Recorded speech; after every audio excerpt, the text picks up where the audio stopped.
여러분, 나는 지난 한 해를 어떻게 살았습니까? 하나님이 기대하시는 삶을 사셨습니까? 아니면 걱정하며 근심하며 사셨습니까? 누군가를 사랑하며 사셨습니까? 아니면 미워하면서 사셨습니까? 원망하고 불평하며 사시지는 않았습니까? 아니면 늘 감사하면서 사셨습니까? 시편 기자는 이렇게 고백합니다. 감사로 제사를 드리는 자가 나를 영화롭게 하나니 그의 행위를 옳게 하는 자에게 내가 하나님의 구원을 보이리라. 구원받은 우리는 감사하며 사는 것이 하나님의 뜻입니다. 감사하면서 사는 것이 바로 하나님의 이름을 높여드리는 것입니다. 예수를 믿는다 하면서 세상 사람들과 똑같이 걱정하고 근심하고 불평하고 원망하며 산다면 우리 안에 있는 성령님이 얼마나 근심하며 사는지 모릅니다. 사람은 일평생 씨를 뿌리며 살고 씨를 뿌린 대로 거두는 것이 하나님이 정하신 법칙입니다. 많은 사람들이 매일매일 씨를 뿌리며 살고 있습니다. 그런데 그 뿌린 씨의 열매를 언젠가는 거두게 된다는 이 추수의 법칙을 잊고 산다는 것입니다. 농부들만 씨를 뿌리고 추수하는 것이 아닙니다. 누구나 다 씨를 뿌리며 살고 있다는 것입니다. 우리의 말, 우리의 생각, 우리의 행동 전체가 씨를 뿌리고 있는 것입니다. 어느 분이 말하기를 생각을 하면 행동을 하게 되고 행동을 반복하면 그것이 습관이 되고 습관은 성품을 만들고 성품은 그 사람의 운명을 좌우한다고 했습니다. 너무나 옳은 말입니다. 다시 한번 이 말씀을 다시 한번 리피트하겠습니다.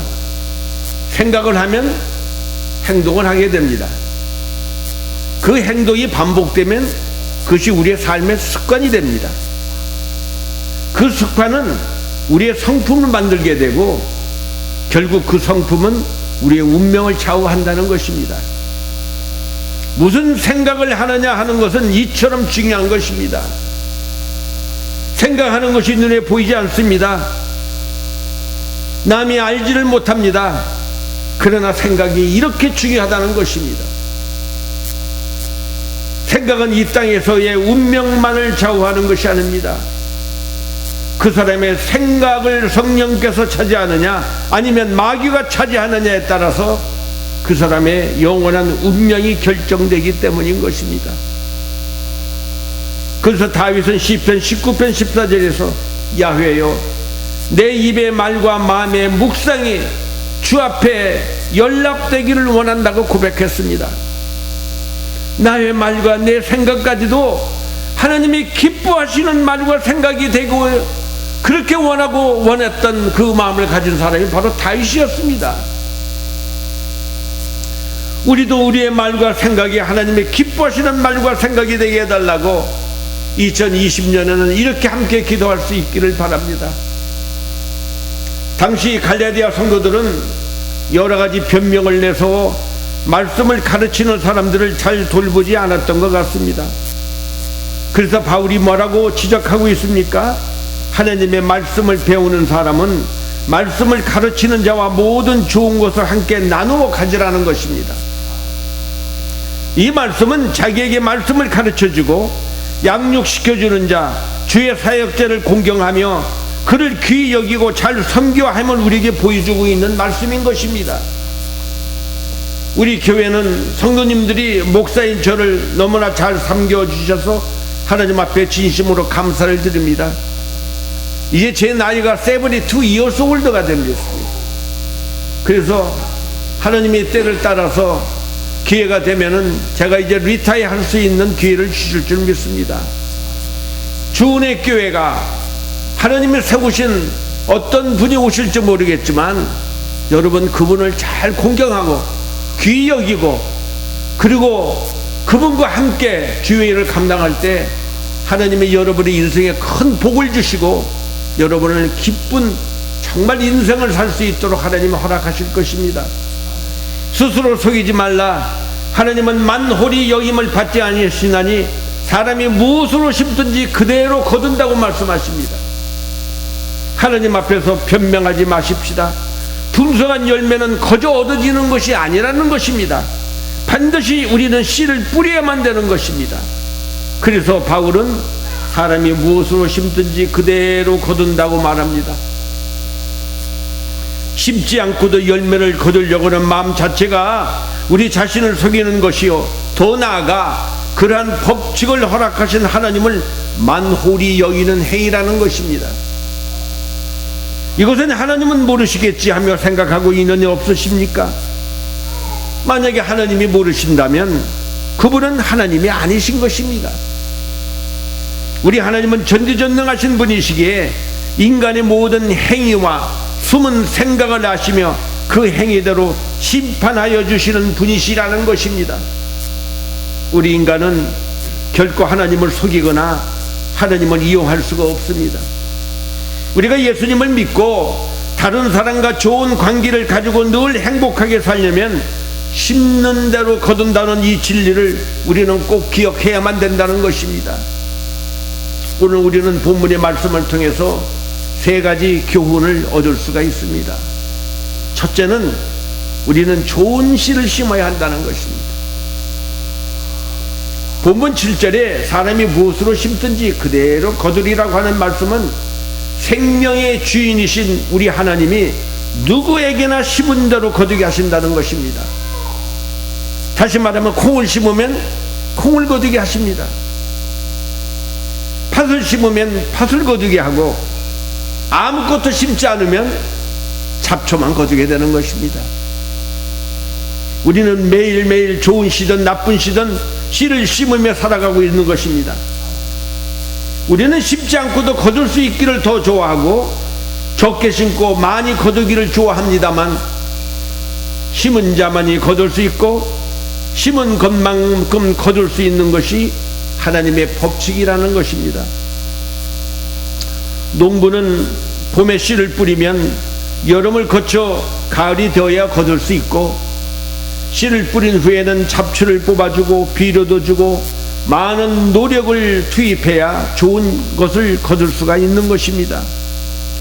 평소에 누군가에게 우리가 선행을 베풀고 늘 좋은 말로 격려하고 위로하는 말을 했다면 내가 인생에 힘들어할 때 누군가에게서 도움을 받고 격려와 위로를 받을 수 있을 것입니다. 그러나 과거에 다른 사람 일에 무관심하게 대하고 상처 주는 일을 했더라면 여러분 지금 우리는 똑같은 보응과 푸대접을 받게 된다는 것입니다.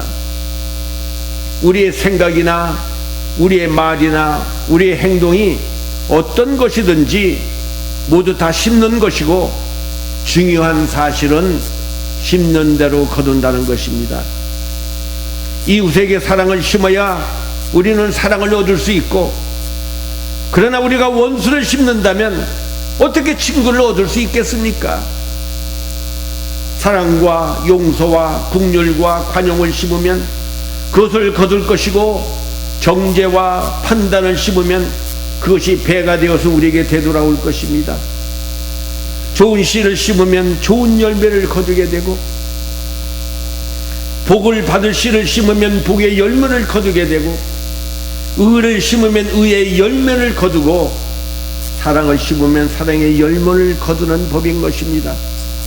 잠언서 19장 10절에 보면 가난한 사람에게 은혜를 베푸는 것은 주께 구워드리는 것이니 주께서 그 선행을 넉넉하게 갚아주신다고 말씀하십니다.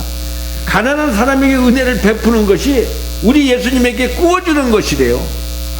그러니 우리 주님이 그것을 어떻게 우리에게 안 갚아주시겠습니까? 또 누가복음 6장 38절에 보면 주라 그리하면 너에게 줄 것이니 곧 후이되어 누르고 흔들어 넘치도록 하여 너에게 안겨주리라. 너의 헤아리는 그 헤아림으로 너희도 헤아림을 도돌파를 것이라고 예수님이 하신 말씀인 것입니다. 2020년에는 우리 모두 선행의 씨앗을 더 많이 뿌리십시다. 전도의 씨앗을 더 많이 뿌리십시다. 이 작은 씨앗이 우리 안에 심겨져 우리의 삶과 인격으로 열매를 맺게 하십니다. 뿐만 아니라 그것이 하나의 미랄이 되어서 또 다른 사람에게까지 선한 결실을 맺을 수 있기 때문인 것입니다. 오늘 본문 10절에 보니까 그러므로 우리는 기회에 있는 대로 모든 이에게 착한 일을 하되 더욱 믿음의 가정들에게 할지니라고 기록하고 있습니다. 우리의 자녀들이 복을 받고 우리의 가정이 복을 받으며 우리의 생업이 복을 받고 우리 교회가 복을 받을 수 있도록 우리는 좋은 씨를 많이 뿌릴 수 있기를 예수님의 이름으로 축원합니다.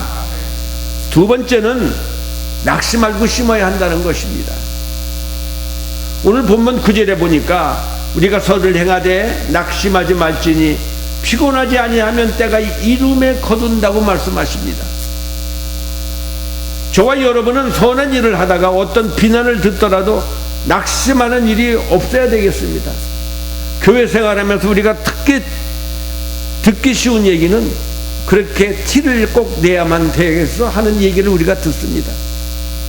지는 하지도 않으면서 남이 하는 것을 보면은 그것을 언짢아 하고 꼭 티를 내는 것처럼 생각하는 그런 못된 사람들이 꼭 어디를 가는 간에 꼭 숨겨져 있다는 사실을 아시고 여러분 절대 낙심하지 마시기 바랍니다. 오늘 우리가 선한 일을 했다고 바로 우리가 성숙한 인격자가 되는 것은 아닙니다. 또 하나님의 응답이 즉시 이루어지는 것도 아닙니다. 그래서 어때는 우리가 초조해하고 어떤 때는 불안해할 수도 있다는 것입니다. 그래서 사도 바울은 우리가 선을 행하되 낙심하지 말지니라고 말합니다. 모든 것에서는 때가 있다는 것입니다. 인간의 때가 아닙니다. 하나님의 때가 되면 거두게 되어 있습니다. 그 때를 우리는 기다릴 줄 알아야만 되는 것입니다. 그래서 우리에게는 인내가 필요합니다. 하나님은 때가 이르면 반드시 거두리라고 약속하십니다. 시편 37편 25절은 이렇게 우리에게 약속하십니다. 내가 어려서부터 늙기까지 의인이 버림을 당하거나 그 자손이 걸식함을 보지 못하였도다. 여러분, 우리가 신앙생활 잘하면은 자손 대대로 하나님이 복을 주시겠다는 것입니다.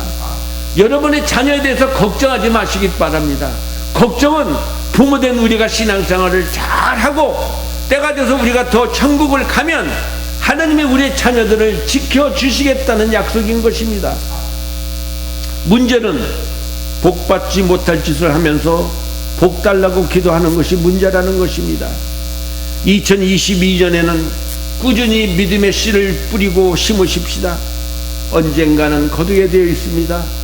내가 아니면 내 자녀가 받을 것이요 이 세상에서 못 거두면 우리는 저 하늘에서 꼭 거둘 것입니다.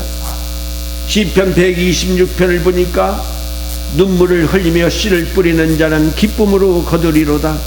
울며 씨를 뿌리러 나가는 자는 정녕 기쁨으로 그 달을 가지고 돌아온다고 말씀하십니다. 기회 있는 대로 모든 이에게 착한 일을 하되라는 말은 기회 있을 때 선한 일을 하라는 것입니다. 기회가 지나간 후에 후회하는 사람들이 얼마나 많이 있는지 모릅니다. 내가 이렇게 세상을 떠날 줄 알았다면 좀 더 착하게 살걸, 좀 더 베풀며 살걸.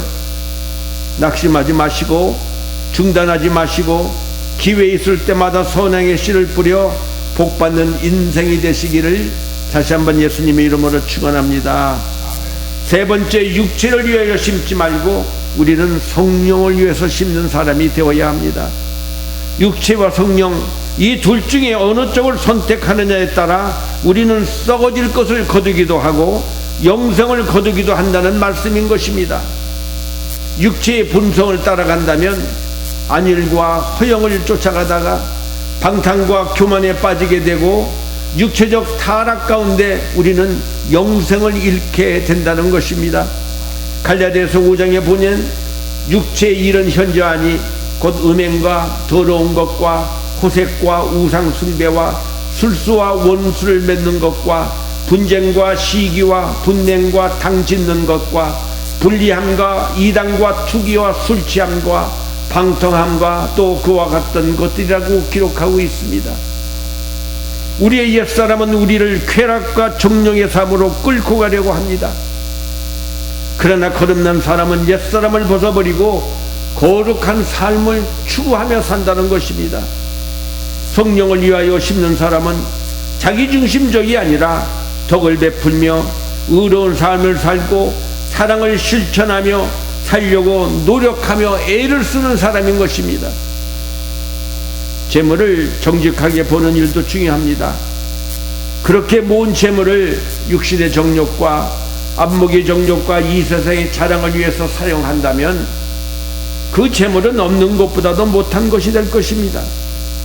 그 재물로 인하여 큰 죄악에 빠져서 결국 하나님을 떠나 마귀의 올무에 빠지게 될 것입니다. 재물의 주인은 하나님이십니다. 우리는 그 주인의 뜻대로 그 재물을 사용해야만 더 큰 복을 받게 되는 것입니다. 탕자의 비유가 바로 이 사실을 우리에게 너무나 잘 설명해 주고 있지 않습니까? 처음 집을 떠날 때 아버지로부터 상속받은 그 많은 재산을 갖고 있었지만 헛된 일에 그 재산을 다 버리고 난 후에 그에게는 친구도 없고 아무것도 남지 않았습니다. 이처럼 내가 물질의 주인이 되어서 육신만을 위하여 재물을 쓰는 것은 아무런 의미도 없는 무가치한 일이라는 사실을 우리는 깨달아야만 되는 것입니다.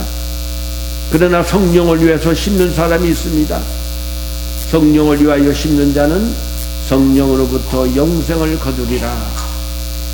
주의 일을 위해, 다시 말하면 영적인 일을 위해서 재물을 사용하는 자는 영적인 결실을 거두게 되어 있습니다. 우리가 복 받기만을 위하여 좋은 씨를 심어서 좋은 열매를 거두는 것이 우리의 삶의 목적이 된다면 이것이 바로 기복신앙인 것입니다. 이런 신앙은 다른 이방 종교에서도 다 찾아볼 수 있는 것입니다. 나 같은 죄인을 택하여 주시고 예수님의 십자가의 보혈로 모든 죄악을 다 씻어 주셨기에 우리는 하나님의 자녀가 되어 그 은혜가 너무너무 크기에 우리는 그 받은 열매와 축복을 전도와 선교를 위하여 영혼을 구원하는 일을 위하여 쓰기를 기뻐하는 것입니다. 야고보서 4장 17절에 보니까 이러므로 사람이 선을 행할 줄 알고도 행치 아니하면 죄니라. 또 마태복음 6장 19절에도 너희를 위하여 보물을 땅에 쌓아두지 말라. 거기는 좀과 동록이 해하며 도적이 구멍을 뚫고 도둑질하느니라. 오직 너희를 위하여 보물을 하늘에 쌓아두라. 거기는 좀이나 동록이 해하지 못하며 도적이 구멍을 뚫지 못하고 도둑질도 못하느니라. 내 보물이 있는 그곳에는 내 마음도 있느니라. 가장 지혜롭게 씨를 뿌리는 사람은 기회가 있을 때마다 하늘에 보화를 쌓아두는 사람인 것입니다. 여러분, 우리는 언젠가는 저 천국에 이민 가는 사람입니다. 여러분, 이민 가는 사람이 이 세상에다가 마음을 두고 사는 사람은 없는 것입니다. 우리는 얼마만큼 보화를 하늘에 쌓아놓고 있습니까? 가장 지혜로운 사람은 썩어 없어질 육신을 위하여 씨를 뿌리는 사람이 아닌 것입니다. 영적인 것을 위하여 심고 영원한 상급을 위하여 인내하며 거둘 때까지 수고하며 인내하는 사람인 것입니다. 성도의 재물이 주의 일에, 이웃을 돕는 일에 쓰이는 것은 정말로 값진 일인 것입니다. 하나님께서는 그러한 선행에 대한 상급을 약속하셨습니다. 마태복음 10장 42절에 보니까 또 누구든지 제자의 이름으로 이 소자 중 하나에게 냉수 한 그릇이라도 주는 자는 내가 진실로 너에게 이르노니 그 사람이 결단코 상을 잃지 아니하리라 하시니라. 예수님이 우리에게 하신 말씀입니다.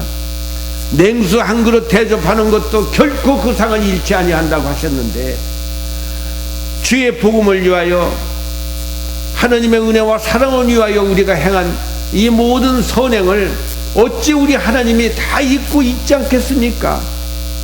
때때로 성도의 선행이 사람으로부터 인정받지 못하는 경우가 있지만 여러분, 우리는 낙심해서는 안 된다는 것입니다.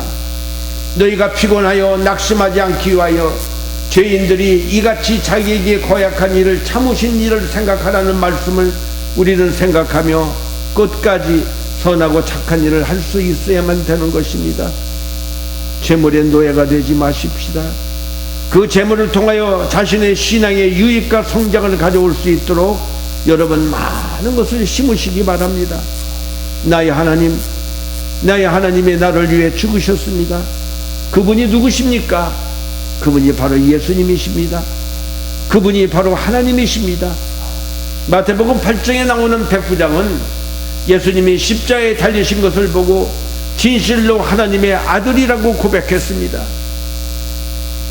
그분은 진정 하나님의 아들이시며 또한 하나님이십니다. 우리는 예수님이 하나님이신 것이 정말 믿어지십니까? 하나님이신 그분이 나의 죄를 위하여 십자가에서 피 흘려 죽으셨습니다. 우리 모두는 이 예수님을 우리의 구세주로 믿고 우리는 영생을 선물로 받았습니다. 새해에는 이 영원한 생명을 주신 하나님께 더욱 감사하며 선하고 착한 일에 더욱 힘쓰는 자가 될 수 있기를 다시 한번 예수님의 이름으로 축원합니다. 기도하시겠습니다. 아버지 하나님, 시간은 계속 똑딱똑딱 흐르고 있습니다. 작년 이맘때에도 우리는 마지막 해를 보내면서